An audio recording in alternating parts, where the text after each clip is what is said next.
Mientras Barbie hipnotiza las salas de cine con su feminismo abigarrado y decenas de miles de guionistas y actores están paralizando con una huelga inédita al imperio decadente de Hollywood, Disney y Netflix, una gran película se está abriendo paso para contar la historia del hombre que ideó el arma de destrucción más mortífera de todos los tiempos. Y no me refiero a la propaganda, sino a la bomba que coronó a la guerra más terrible y terminó con la vida de cientos de miles de inocentes. Y te lo anticipo sin problema, Oppenheimer es, a mi modesto entender, la mejor película de 2023, la mejor película de los años 20 del siglo XXI y probablemente la mejor película de Christopher Nolan hasta la fecha, lo cual es mucho decir, y para variar, fruto de la devastación cultural y del nuevo puritanismo que estrujan a nuestro mundo, ya hay voces que quieren cancelarla, censurándola desde distintas latitudes del planeta y con motivos tan opuestos como absurdos. Y a continuación te lo contaré todo, pero no me limitaré a ese aspecto. Quiero compartirte mi análisis personal de por qué este es un estreno muy importante en términos políticos y especialmente en los tiempos que corren. Una correcta interpretación de su trama y de lo que quedó fuera de ella puede servirnos mucho como civilización para cobrar conciencia del trágico instante que estamos atravesando y de asuntos tan cruciales como el carácter criminal del Estado, que es ontológico, que lo define, la perversión despótica de la ciencia cuando cae en sus garras y el carácter apocalíptico de la tecnología cuando en lugar de usarla para consumir, para crear, para liberar, la empleamos para someter y destruir. Insisto, es muy curioso que este film de primer nivel se encuentre luchando contra el éxito progre bizarro de Barbie, la famosa muñeca rosa a la que han deconstruido hasta el punto de ridiculizarla. Y bueno, si te interesa más de esto te lo explico aquí, video muy recomendado, pero no te distraigas. Lo que hoy nos ocupa es mucho más relevante, así que dale like a este video para que YouTube lo recomiende a más gente mientras tú lo estás viendo y quédate hasta el último minuto porque te lo garantizo, vale la pena. Comenzamos. Suscríbete a nuestro canal cliqueando en el botón rojo y en la campanita de activar todas las notificaciones para no perderte ninguno de nuestros programas e investigaciones exclusivas.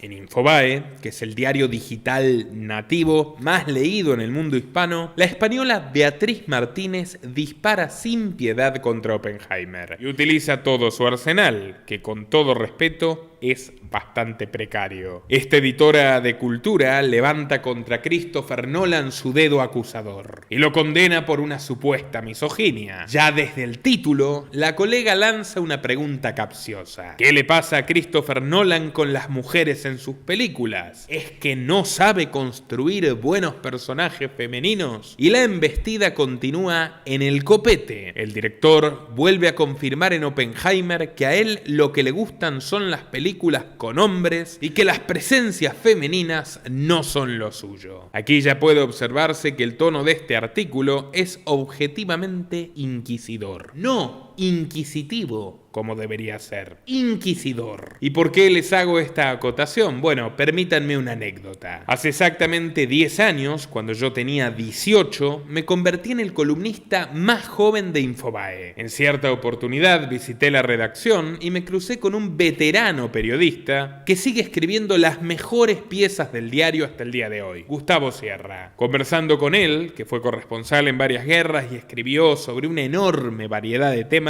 le pedí consejo para mejorar mis textos, y Sierra me dijo algo así: hay que tener espíritu inquisitivo, plantearse interrogantes sinceros, genuinos, que nos interesen tanto a nosotros como al público, y luego buscar los elementos que nos permitan tratar de contestar a esas preguntas cuando escribimos. En cambio, el espíritu inquisidor, tan común en la prensa actual, no pregunta nada, o en el mejor de los casos, pregunta por mera formalidad, porque en realidad ya ya condenó antes de juzgar. El inquisidor apunta contra quien para él haya cometido el pecado, en este caso Christopher Nolan, que ha defraudado al dogma progre de Beatriz, y uno ya puede darse cuenta que lo van a quemar en la hoguera antes de la segunda oración. En el caso de hoy, ya desde el título. Básicamente, Beatriz Martínez acusa al cineasta de haber creado personajes femeninos inestables y desequilibrados para la película Oppenheimer. Se queja de que la esposa del protagonista, Kitty, encarnada por Emily Blunt, sea una ama de casa alcohólica, abandónica y violenta, en tanto que Jean Titlock, interpretada por Florence Pugh, la amante de Oppenheimer, sea una joven depresiva y muy dependiente de su romance. Y la autora concluye este auto de fe del identitarismo feminista con lo siguiente, cito: Oppenheimer es una gran película, pero no pasará precisamente a la historia por la construcción de sus personajes femeninos, que caen en el más absoluto ninguneo o directamente en el ridículo. Ay, Beatriz, permítame decirle que esta afirmación es ridícula. Sinceramente, me asombra su razonamiento, y voy a tratar de ser sintético porque tenemos por delante cosas mucho, pero mucho más interesantes de las que hablar. En primer lugar, esta es una película eminentemente biográfica y gira en torno a la biografía de un hombre, Robert Oppenheimer. Beatriz podría enojarse con el destino porque el creador de la bomba atómica sea un señor en lugar de una señora llamada, no sé, Marta. ¿Tendría algún sentido eso?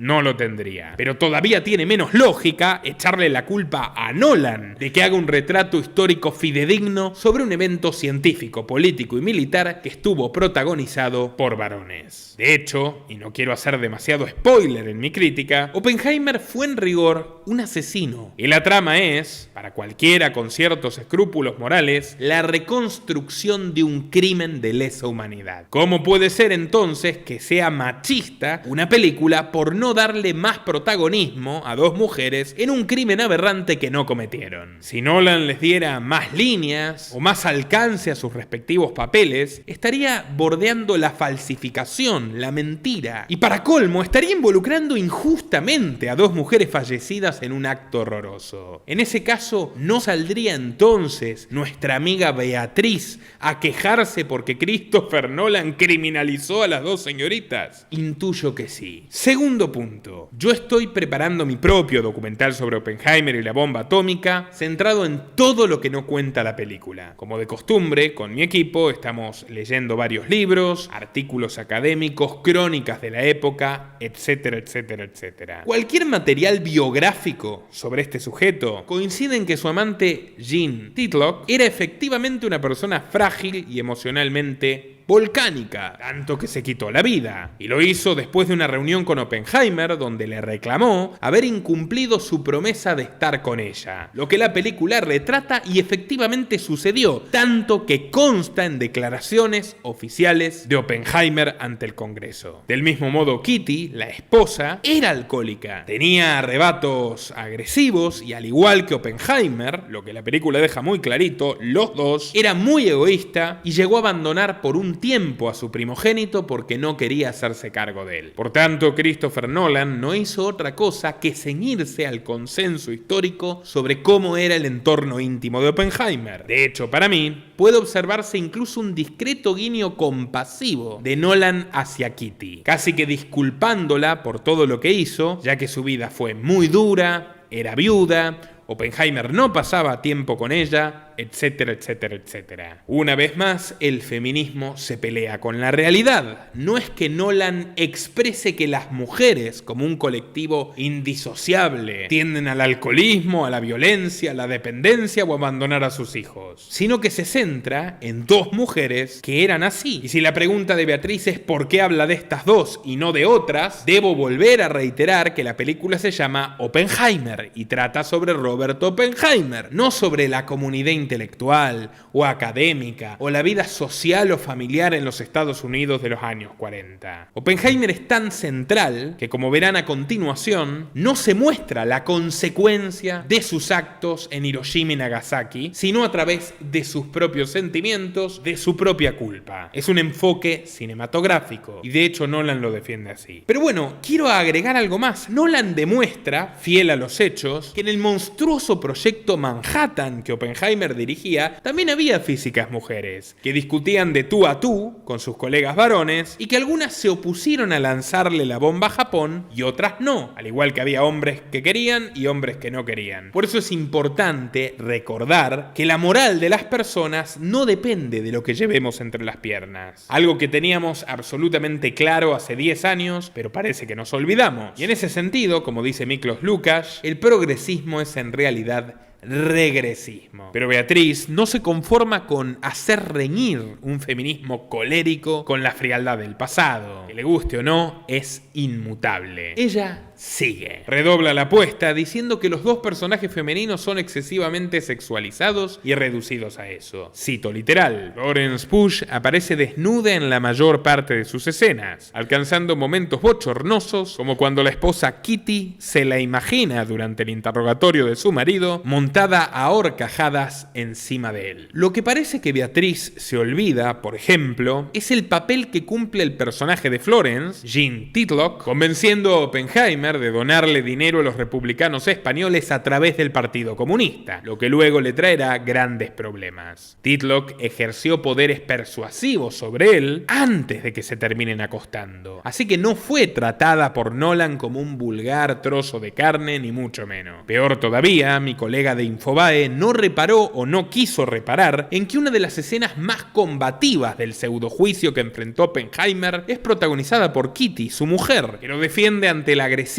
consejero especial de la comisión que los interroga, Roger Robb. Durante toda la segunda mitad de la película, Kitty se revela como mucho más beligerante y mucho más resuelta que su propio marido, al que lejos de obedecer, escarmienta y reprende por su actitud pasiva. En suma, con todo el respeto que me merece la autora de esta pieza, el artículo de Infobae no califica como una crítica, apenas llega a ser una opinión que además carece de cualquier fundamento. Algún día nos tocará hablar sobre Daniel Haddad, mi antiguo jefe, un hombre que pasó de la virtual indigencia a construir una enorme fortuna gracias a los favores políticos del corrupto gobierno menemista, que le permitió acceder también a vínculos con ex represores de la dictadura militar y acuerdos económicos con el Mossad israelí y literalmente con la CIA, lo cual se transparenta día tras día hace más de 30 años en la línea editorial de todos sus medios. No me extrañaría que no le haya gustado a Haddad esta película sobre un auténtico villano americano. Hace poco, de hecho, le preguntaron a Haddad, antes de que se mude a Miami, cómo fue que él, que a comienzos de los 2000 fue pionero creando la primera emisora de derecha, Radio 10, ahora se haya vuelto tan ecuánime y tan absorbente con todas las tendencias progres del momento. Y Haddad contestó que las 3 directrices que ahora rigen a Infobae son el pensamiento único en materia de ecología, el pensamiento único en materia de género y, abro comillas, los derechos humanos. ¿Por qué pongo comillas? Porque les puedo garantizar que para Daniel Haddad los derechos humanos son selectivos. Por ejemplo, los palestinos no los merecen en absoluto. Por esa perturbadora forma de ver las cosas, me censuraron de Infobae una columna titulada Israel, genocidio en Palestina y libertarismo, lo que me empujó, por suerte, a seguir mi camino lejos de ese diario. El mismo que ayer pedía mano dura policial contra los inmigrantes honestos que buscaban ganarse la vida en la Argentina y que hoy defiende la mano dura de la progresía globalista contra el arte independiente. Pero aquí no termina la burda persecución. El Club Woke tampoco puede soportar la diferencia de edad entre los actores que interpretan al protagonista y a su amante. Para muchos, la brecha entre Cillian Murphy, de 47 años, y Florence Pugh, de 27, es intolerable, porque de alguna manera recrearía las supuestas relaciones de poder vigentes entre los hombres maduros y las indefensas jóvenes mujeres en la industria del cine. Aquí pueden ver un ejemplo de esta queja irrisoria. Y adivinen qué, en la vida real había realmente una década de diferencia de edad entre Robert y Jean. No serían 20 años, pero eran 10. La brecha existía y una vez más Nolan lo retrató. Además, ¿quiénes se creen que son los que escriben estas cosas para decidir sobre el casting de una película ajena. Por elegir actores en base a cupos ideológicos en lugar de méritos propios, Disney y Netflix están al borde de la ruina, en tanto que las producciones de sus declarados enemigos, como Sound of Freedom o Flight Risk de Mel Gibson, se están llenando de oro. Video muy recomendado también que estará al final de este para que puedas verlo. No obstante, desde el lejano oriente, nos recuerdan que el fanatismo progre y el fanatismo místico tampoco son tan diferentes. Por motivos de pudor religioso, los cines de la India, Indonesia y Bangladesh directamente censuraron al personaje de esta actriz, tapando su desnudez al ponerle un vestido negro con una tecnología CGI de muy baja calidad. Así y todo, algunos hindúes no quedaron conformes. Una asociación cultural de la India reclamó la eliminación completa de la escena donde el protagonista le recita a su amante un texto sagrado de aquel credo mientras mantiene relaciones con ella. Es un ataque directo a las creencias religiosas de 1.000 millones de tolerantes y equivale a librar una guerra contra nuestra comunidad, indica una carta que fue compartida por Uday Majurkar, comisionado de información del gobierno y creador de la fundación Salvar la Cultura, Salvar la India. Señor Uday, permítame decirle que no parece usted muy tolerante, pero no me sorprende su escaso apego a la libertad de expresión. No solo estamos ante un tradicionalista reaccionario, equivalente a los fanáticos católicos o evangélicos de ultraderecha que últimamente abundan en los Estados Unidos, en Europa y en América Latina. También estamos ante un socio del jet set progre occidental. Miren por dónde se atan los cabos. Uday escribió en 2017 el libro Marching with a Billion sobre el modelo de gobierno de Narendra Modi como primer ministro. Y adivinen quién le hizo el prólogo. Su amigo el arquitecto del Foro Económico Mundial, Klaus Schwab. No es la primera vez que intentan condenar con axiomas ideológicos una película dirigida por Nolan. Cuando se estrenó The Dark Knight Rises en 2012, muchos medios y blogueros vieron en La Justicia de Ciudad Gótica una dinámica similar a la del gobierno de George W. Bush. Asociado con el alcalde y la policía, Batman es un personaje que combate el crimen desde la sombra, fuera de la legalidad. Es un super paramilitar, visto como lo ven, un hombre que ensucia sus manos en nombre de la meta de la seguridad nacional, protegiendo y salvando a los ciudadanos como un agente que trabaja en paralelo y no dentro de las estructuras estatales. Así habría sido la política que Bush justificó y magnificó luego de que ocurriese el famoso 11 de septiembre, pero con la que terminó encarcelando a miles de inocentes en su país y masacrando a millones en Irak y Afganistán. Tanto con militares del Estado como con paramilitares privados, por ejemplo de la compañía Blackwater. El mandatario republicano presentaba a los terroristas musulmanes como seres malvados que se deleitaban con aterrorizar a inocentes y con los cuales era imposible negociar. Y no es que no tuviese algo de razón, lo curioso es que su familia fuera socia comercial del clan Bin Laden, ni más ni menos en diversos negocios petrolíferos, como por ejemplo la empresa Arbusto Energy. Por cierto, Bush, siendo presidente y en el contexto del 11S, le permitió a la familia Bin Laden, a la familia del líder de Al Qaeda, retirarse tranquilamente de Estados Unidos antes de que comience la purga contra el resto de los sauditas. En cualquier caso, según esta interpretación bastante rebuscada, el Batman de Christopher Nolan es George Bush y su Joker, el Guasón, el antagonista, es un psicópata criminal que se hace llamar agente del caos y que solo quiere ver el mundo arder como si fuese la yihad. Nick Scott, en la revista Varsity de Cambridge, Inglaterra, agregó a su prédica que el concepto de superhéroe es intrínsecamente derechista. De hecho, para él es un concepto fascista. Me pregunto cómo juzgaría el señor Scott al fenómeno de marketing político de Barack Obama. Porque cuando se estrenó Batman el Caballero de la Noche en 2012, el infame George Bush llevaba 4 años fuera del poder, mientras que el infame Barack Obama llevaba esos mismos 4 años gobernando. A Obama le dieron el premio Nobel a la Paz por sus promesas de campaña, y a días de asumir su secretaria de Estado, Hillary Clinton, ya estaba invadiendo Libia. Luego invadieron Siria, nunca cerraron la prisión de Guantánamo, donde se somete a tormentos ilegales a los prisioneros, nunca retiró las tropas de Irak y Afganistán como había prometido, y al contrario, incrementó su número y con él las matanzas, cerrando su presidencia en 2016 con el triste récord de ser el hombre que más bombardeos ordenó en la historia de la humanidad. Por cierto, ayer publiqué este video sobre un increíble incidente donde el chef personal de la familia Obama, que de hecho se lo llevaron de la Casa Blanca como si fuera un ciervo, apareció misteriosamente muerto flotando en las costas de su mansión, de la mansión de Obama, justo cuando estaba escribiendo un libro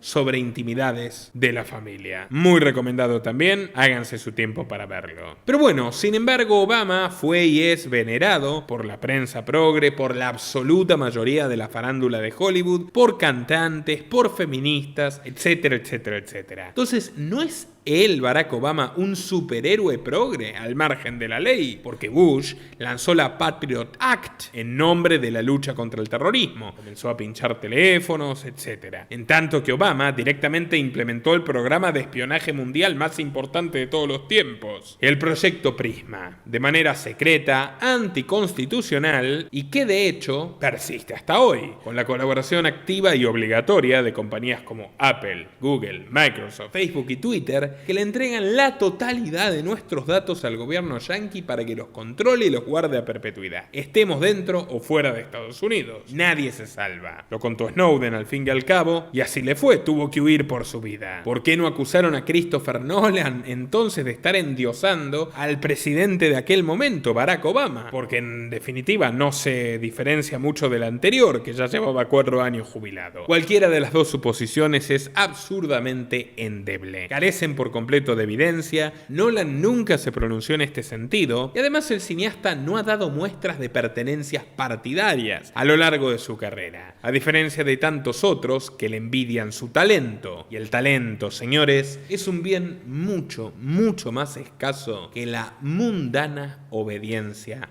al poder. Ya que hablamos de esta primera hipótesis que tilda a la película Batman de conservador y republicana, hay otros que encuentran en la filmografía de Nolan influencias libertarias y críticas subliminales a los organismos del Estado. Por supuesto, me gusta encuadrarme aquí. En Following, su primera película, que tuvo un presupuesto de apenas $6 millones, el villano utiliza a la policía para encarcelar injustamente al protagonista. En Insomnio, el personaje central, interpretado por el mismísimo Al Pacino, es un detective, un agente del gobierno que abusa de su poder e infringe la ley para plantar pruebas afirmando que se trata de un medio necesario para un bien mayor. Algo similar que lo que hace Oppenheimer, pero a mayor escala. En The Prestige, El Prestigio, el malo es un mago poderoso que usa su dinero y sus influencias para que el Estado encarcele de forma injusta al protagonista, su rival. Otro mago que sabe hacer mejores trucos que él.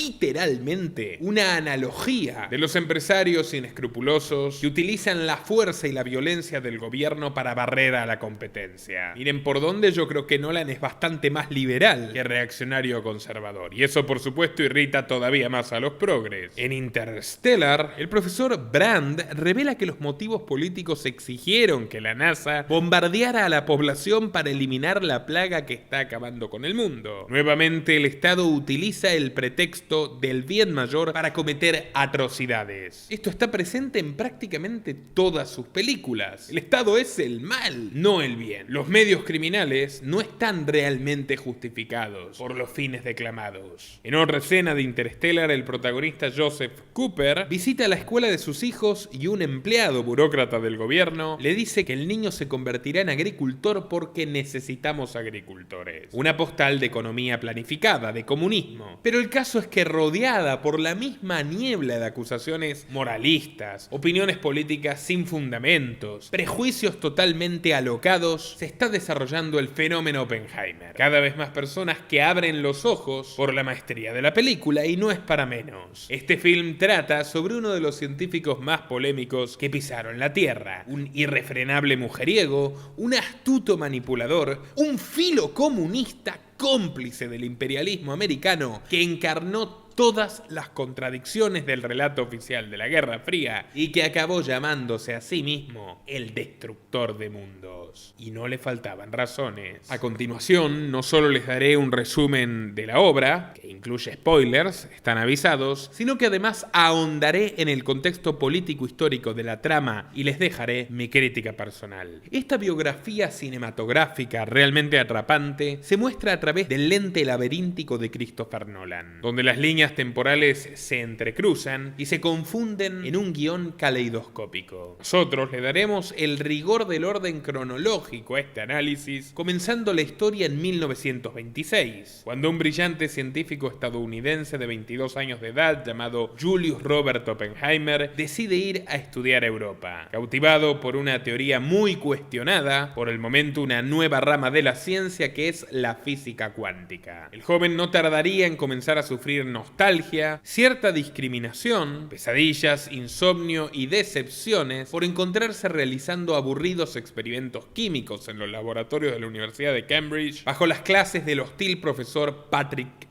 Blackett, que luego acabaría recibiendo un premio Nobel. El maltrato psicológico que le provoca a Blackett lleva a Oppenheimer a envenenar con cianuro su manzana verde. Así que ya tenemos aquí los primeros esbozos del psicópata. De todas formas, al otro día regresa corriendo arrepentido a la clase para descartar la fruta. Y se encuentra con Blackett charlando con el famoso físico Niels Bohr, otro futuro Nobel. Bohr le comenta a Oppenheimer que él fue el único alumno que le hizo una buena pregunta y que ya lo había hecho anteriormente cuando se lo encontró en una conferencia en Harvard. Antes de que Bohr le dé un mordisco letal a la manzana envenenada que había en el escritorio, el joven se la quita de las manos y la tira a la basura. Motivado por Bohr, Oppenheimer abandonará Inglaterra y culminará su doctorado en la Universidad Alemana de Gotinga, donde le tocó conocer a Werner Heisenberg, el creador del principio de incertidumbre, un pilar fundamental de la física cuántica. Inmerso en este territorio inexplorado del saber, Heisenberg sería luego clave en los proyectos armamentísticos nazis, pero esta es otra historia. Inmerso en este territorio inexplorado del saber, Oppenheimer regresa a su país para dar clases en Berkeley, mientras comienza a concurrir a furtivas fiestas comunistas donde conoce a Jean Titlow, una filóloga del Partido Rojo, a la que se atará con un romance intrincado y lleno de angustias. La Segunda Guerra Mundial ya había iniciado, con el feroz régimen de Hitler arrasando Europa. El general Groves utiliza el sensible judaísmo del protagonista para convencerlo de que lidere el Proyecto Manhattan, un programa secreto del gobierno norteamericano para fabricar el arma más poderosa jamás hecha. Sabiendo que del otro lado del océano su mentor Heisenberg ya está ayudando a los nazis a desarrollar una bomba catastrófica, Oppenheimer pone manos a la obra y con una retórica maquiavélica persuade a otros científicos judíos con escrúpulos pacifistas como Edward Teller, Isidor Rabi y David Hill a que se unan a su equipo en una carrera armamentística como si fuera una autodefensa. Sobra decir que esta es una lógica totalmente perniciosa y envenenada. Básicamente justifica crear un instrumento de destrucción masiva para matar a miles de inocentes que no pertenecen a su comunidad, agitando el fantasma de que del otro lado del mundo los nazis están matando a un montón de inocentes de su comunidad. En otras palabras, se está nivelando a la misma inmoralidad de Hitler. Pero bueno, Oppenheimer le exige al almirante Groves que construya un pueblo en la región árida y calurosa de Los Álamos, Nuevo México, donde los físicos vivirían en sus familias y podrían realizar los primeros experimentos. Más allá de que tiene sentido haber escogido un desierto, no eligió cualquiera, sino el de un estado que amaba porque allí tenía un rancho con su hermano.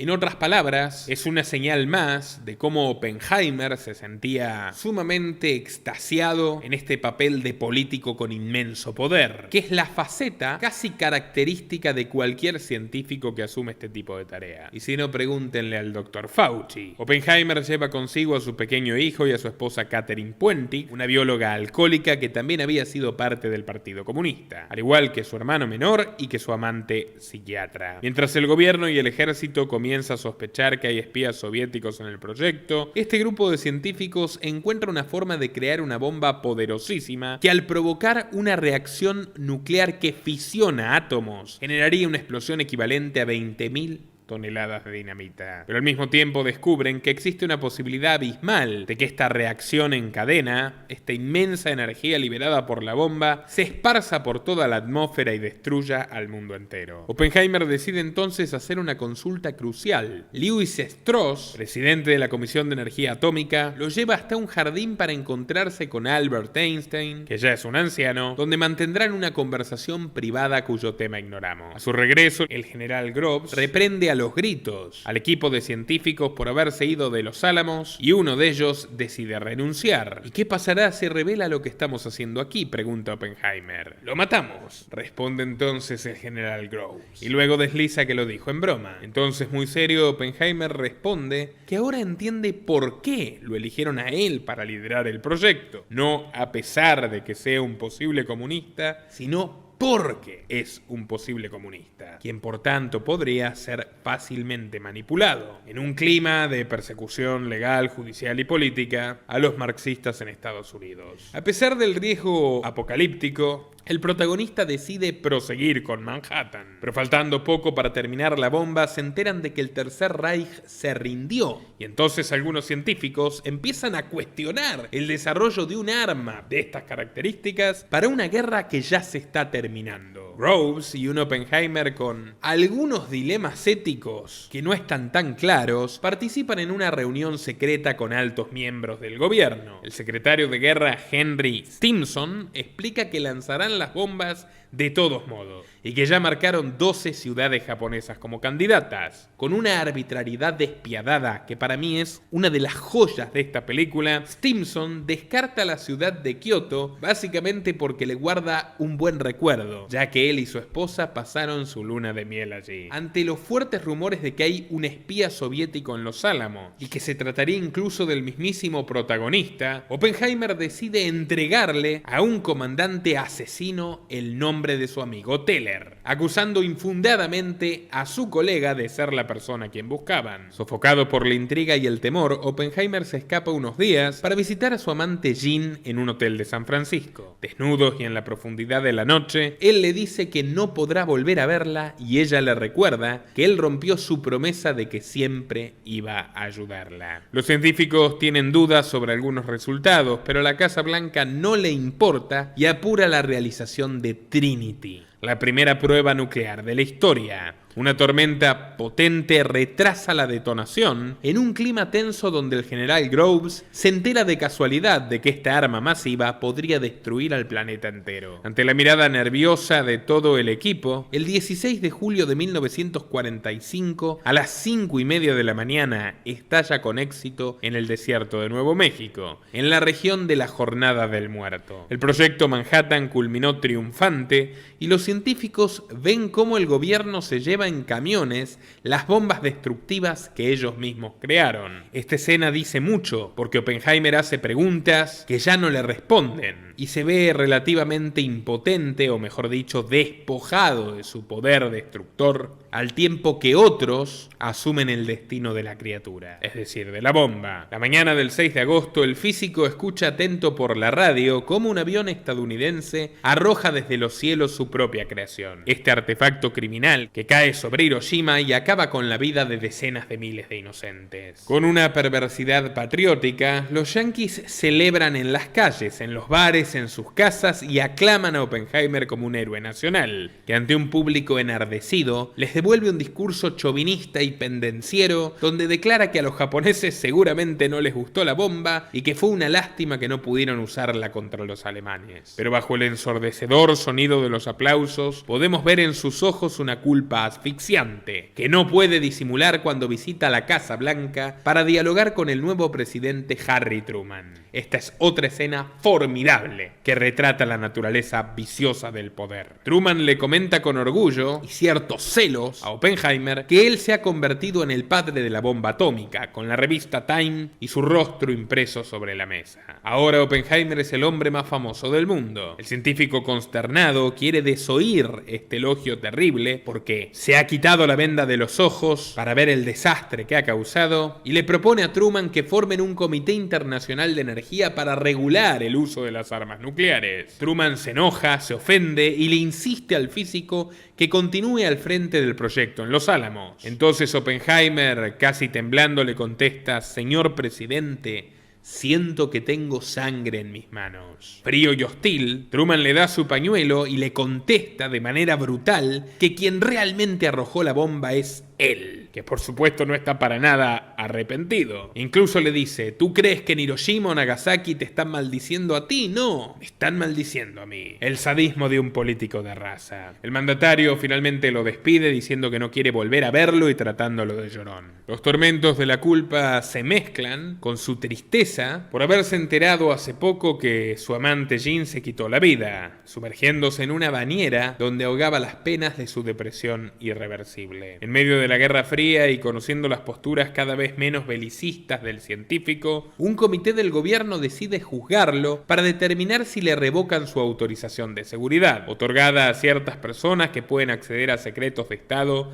y áreas restringidas. Para desestimarlo, lo que implicaría todo tipo de pérdidas de popularidad, de dinero y de prestigio para Oppenheimer, intentan demostrar que él le habría brindado información clasificada a los rusos durante el proyecto Manhattan, y comprueban con evidencias irrefutables que su hermano, sus amigos, su esposa y su amante habían sido comunistas, que de hecho el propio Oppenheimer le envió dinero a los republicanos españoles durante la Guerra Civil a través del Partido Comunista de Estados Unidos. Pero poco a poco se va revelando que el comité es una auténtica farsa orquestada por el propio almirante Louis Strauss, de la Comisión de Energía Atómica, quien durante años estuvo secretamente resentido con Oppenheimer porque cree que éste habló mal de él al frente de Einstein y porque se burló en público sobre sus preocupaciones por la exportación de radioisótopos. Básicamente, el político tenía su orgullo herido. El comité, en definitiva, ya tenía decidido de antemano revocar la autorización al físico sin siquiera importarle su declaración testimonial, sin siquiera importarle su declaración como imputado y negándole los derechos básicos de cualquier defensa. Utilizan como argumento sus vínculos con el comunismo y acaban arruinando así las influencias políticas y la imagen pública del acusado. Pero el espíritu de intrigas tiene un giro inesperado cuando descubrimos que el círculo de este científico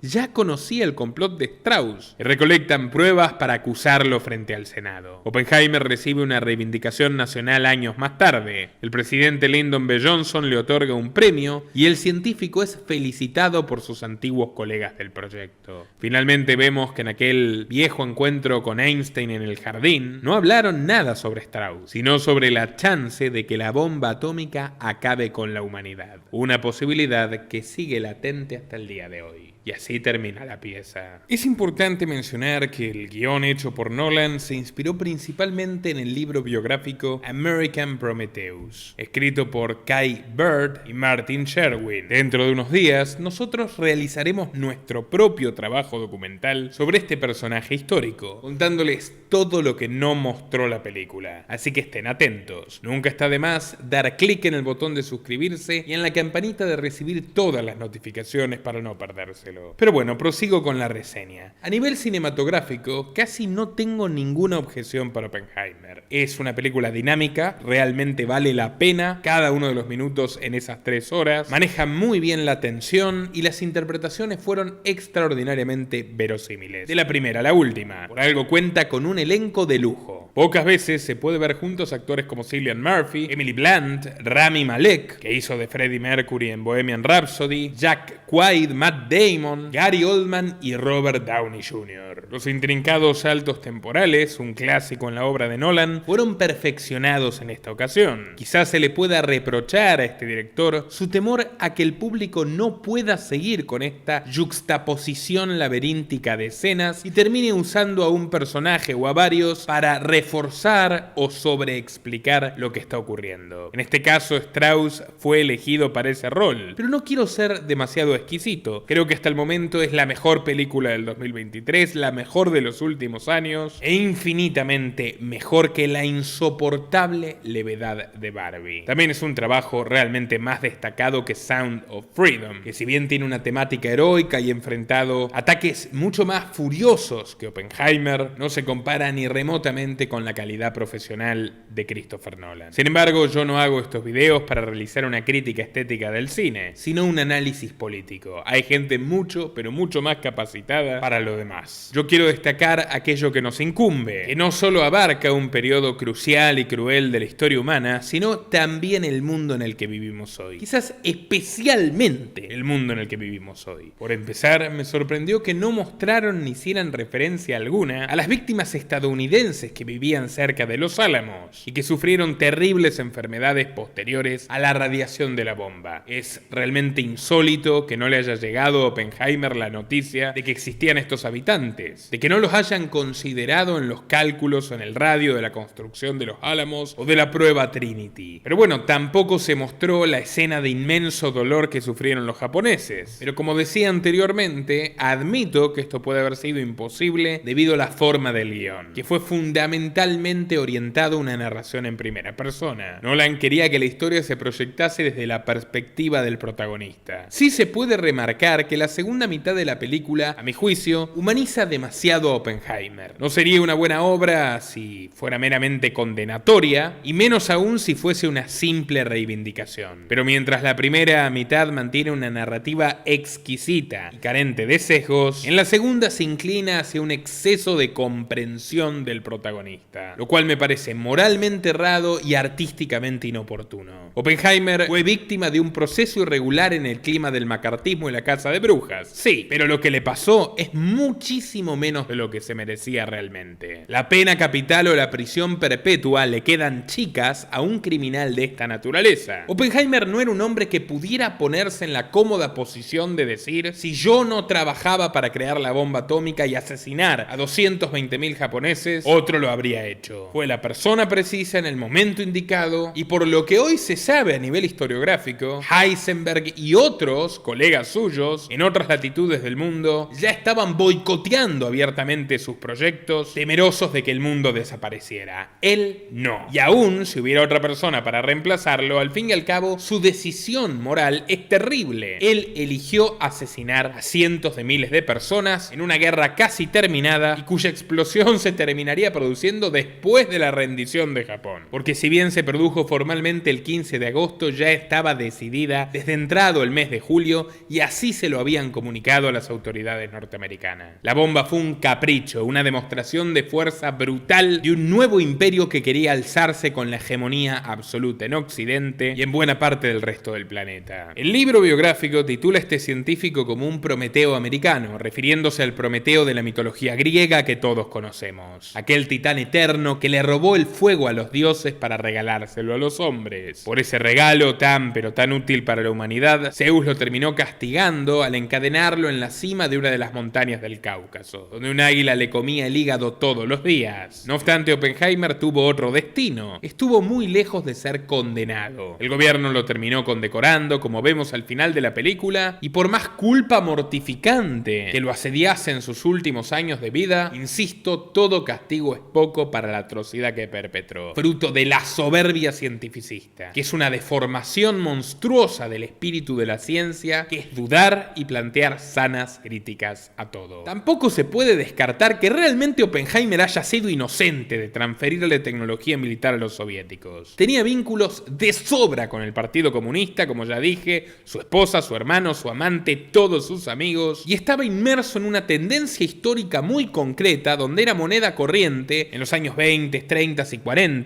que los norteamericanos le entreguen tecnología de primer nivel a los comunistas. Suena raro, ¿no? Bueno, está perfectamente documentado en este libro, Wall Street y los bolcheviques, del historiador británico Anthony Sutton, que precisamente se pasó unos cuantos años de su vida investigando en la Universidad de Gotinga, por donde pasó Oppenheimer, y muchos otros centros de archivo europeos. Por eso se hace muy patente en esta película la ausencia de cualquier referencia a los vínculos de Oppenheimer con organizaciones científicas patrocinadas por poderosos, con fundaciones filantrópicas o grupos de interés privados relacionados al Soviet de Berkeley, la universidad donde trabajaba como profesor, al tiempo que se omite por completo los proyectos en los que estuvo inmerso antes y después de la bomba. En todos ellos recibió financiación de personajes muy significativos que querían que el mundo vaya a una guerra destructiva y tenían intereses en todas partes. Esos personajes, como por ejemplo la familia Rockefeller o sus socios los Warburg, se involucraron personalmente en la labor de financiar tanto a nazis como comunistas y construir distintas potencias beligerantes. civiles. Oppenheimer estuvo vinculado a ellos y les contaré todo con lujo de detalles en mi documental, como no encontrarán en ningún otro sitio. Pero bueno, sigamos. En la película, el protagonista llama cerdos fascistas al bando sublevado de la Guerra Civil Española. Lo eran. No se equivocaba, por más que le moleste a algunos neofranquistas trasnochados de ese 4 o 5% de los españoles que vota Vox, porque son el 12% de los que votan y muchos no votan. Pero más allá de que no se equivoque Oppenheimer en esta apreciación, los franquistas eran como mucho e igual, o incluso menos sádicos, que los monstruos comunistas a los que daba dinero de su bolsillo. Tanto los socialistas de Basteiro y Largo Caballero, que por cierto había sido ministro de la dictadura fascistoide de Primo de Rivera, como sus socios bolcheviques, bajo las órdenes directas de Joseph Stalin, se encargaron de matar a miles de personas desarmadas, mujeres, ancianos y niños a la cabeza, por ejemplo, en la masacre de Paracuellos, a cargo de Santiago Carrillo, amigo e inspirador de Pablo Iglesias. Esos republicanos a los que apoyó Oppenheimer crearon campos de concentración gigantescos. Antes de la sublevación franquista ya abusaban de monjas, quemaban conventos, perseguían a los católicos por su fe, y luego ya en la guerra traicionaron a sus socios anarquistas, por ejemplo asesinando por la espalda a su líder Buenaventura Durruti. También me parece bastante oportuno que Oppenheimer no se presente como comunista, no quiere hacerlo, no es tan tonto como para hacerlo, pero sí comenta en un momento de la película que es un demócrata del New Deal. Habría que preguntarse si habría mucha diferencia entre una cosa y la otra, porque el demócrata Franklin Roosevelt, 4 veces presidente, antes y durante la Segunda Guerra, fue el mandatario más autoritario, confiscador, censor, personalista y violento de la historia de Estados Unidos. Él permitió a conciencia el ataque a Pearl Harbor estando informado de antemano para rescatar su modelo económico fracasado, una socialdemocracia que gastaba compulsivamente en obra pública y asistencia social, intentando reactivar una economía muerta, pero no dejaba de sepultarla más y más, extrayéndole recursos a quienes producían para dárselos gratis a quienes no producían. Como dijo el propio Sutton en un libro magistral, que es Wall Street y Franklin Delano Roosevelt, ese socialismo corporativo, aupado en grandes empresas, que se aprovecharon de todas estas medidas destructoras del mercado y de la variedad de negocios de Estados Unidos para concentrar más y más capital, se inspiraba en el corporativismo fascista italiano. Tenía varias similitudes con el programa económico del propio Führer. Por ejemplo, Roosevelt y Hitler pensaban exactamente lo mismo sobre el oro, querían avanzar contra él e impedir a la gente que ahorre, forzando el consumo. Pero también tenía mucho de lo que podemos ver en las propuestas del primer Karl Marx en el Manifiesto Comunista de 1848. Nada de esto debería sorprendernos. Franklin Roosevelt compartía con Hitler y con la revolución comunista los mismos financistas, los Rockefeller, los Warburg y otros grandes banqueros de Wall Street. Lo que quedó registrado en esta trilogía de Sutton, porque además de Wall Street y los bolcheviques y Wall Street y Franklin Delano Roosevelt, tiene un libro maravilloso que se llama Wall Street y el auge de Hitler, donde abre los ojos sobre muchísimas de estas cuestiones ocultas sobre la Segunda Guerra Mundial, cuestiones que no va a mostrar Hollywood, y al parecer tampoco Christopher Nolan, por más méritos que tenga. Por cierto, recomiendo este video que realicé recientemente con mi querido amigo y colega El Gentilhombre, uno de los youtubers más destacables, más formales, más rigurosos, que hablan sobre historia y filosofía, sobre las modas autoritarias modernas y la posibilidad de que resurja una figura como Hitler. Video muy recomendado. Pero bueno, sigamos. Oppenheimer acudió a Roosevelt para decir que al igual que él, abogaba por un gobierno mundial. Y esta es una clave de todo lo que les estoy diciendo. Es lo que terminaría siendo la ONU en 1945, que logró ser mucho pero mucho más efectiva y poderosa que la anterior Liga de las Naciones, precisamente por la cuestión nuclear. El pánico de un apocalipsis nuclear fue lo que llevó a tantísimos países, prácticamente la totalidad de los que hay en el mundo, salvo Palestina, Taiwán y otros menospreciados por sus pares, a subordinarse a una autoridad supranacional, donde por supuesto permearían las decisiones y los intereses de toda esta élite internacionalista que se acomodaba con Dios y con el diablo, con Washington y con Moscú, Moscú. Precisamente Oppenheimer aportó la creación de la ONU de dos formas. Una, creando la bomba nuclear, que según él mismo decía al principio de la película, sería el fin de todas las guerras. Pero nada más lejos de la realidad, fue el comienzo de la más larga y destructiva de la edad moderna, la Guerra Fría. Con combates encarnizados, torturas y crímenes horrendos a lo largo y ancho del planeta, que se convirtió en un tablero de ajedrez entre Rusia y Estados Unidos. Por otro lado, Oppenheimer, una vez que se perpetró la destrucción, salió a hacer activismo, supuestamente motivado por la culpa,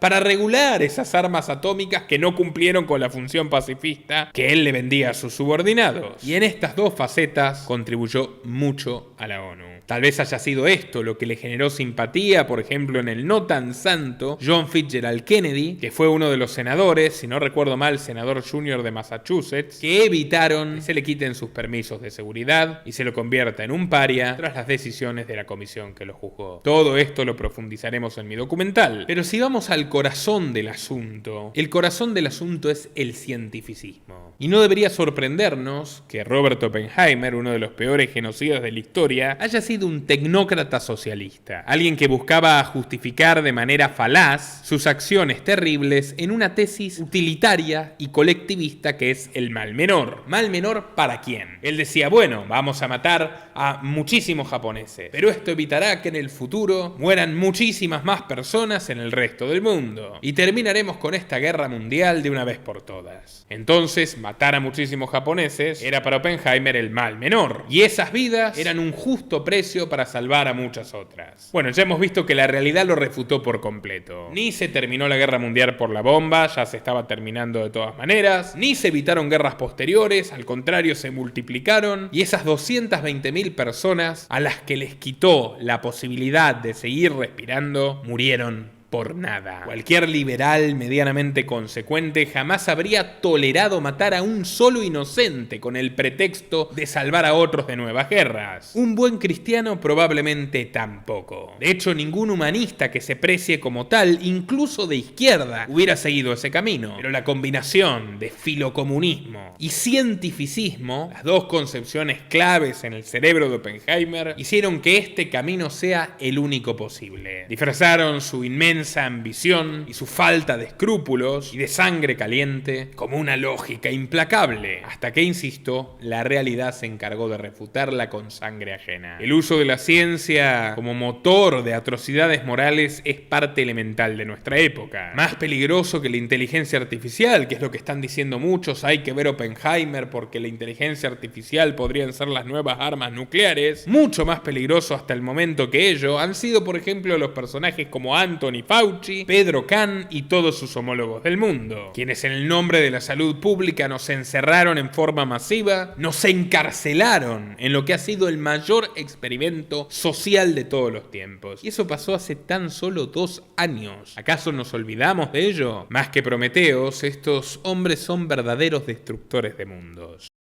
We knew the world would not be the same. Few people laughed. Few people cried. Most people were silent. I remembered the line from the Hindu scripture, the Bhagavad Gita. Vishnu is trying to persuade the prince that he should do his duty, and to impress him takes on his multi-armed form and says, "Now I am become death, the destroyer of worlds." I suppose we all thought that one way or another. En suma, todo lo que ocurre adentro y alrededor de esta obra maestra del cine confluye en una postal para la posteridad. Entre los hombres del 2023, al igual que entre los de 1943, hay héroes y demonios. La tentación del poder es probablemente la más terrible de nuestra especie. Y las fuerzas de la libertad y el arte seguirán riñendo con las de la censura y la oscuridad, probablemente hasta el último suspiro del último individuo. Les agradeceré que den like a este video, que lo compartan en todas sus redes y grupos, difundan en WhatsApp, en Twitter, en Telegram, en Facebook. Y no se olviden de apoyar el periodismo independiente a través de la opción unirse de YouTube o nuestra página www.patreon.com/Nicolás Moraz. También pueden hacerlo a través de Mercado Pago si están en Argentina o vía Bitcoin a través de los enlaces que figuran en la descripción y en el comentario destacado. Quienes nos apoyen en Patreon tendrán acceso a videos, entrevistas, documentales, análisis y conferencias exclusivas para mecenas, es decir, material que no está disponible para todo el público, pero sí para quienes nos apoyen por apenas $5 mensuales en patreon.com/Nicolás Moraz. Aprovechen la oferta y sin más que decir, nos veremos en una próxima ocasión.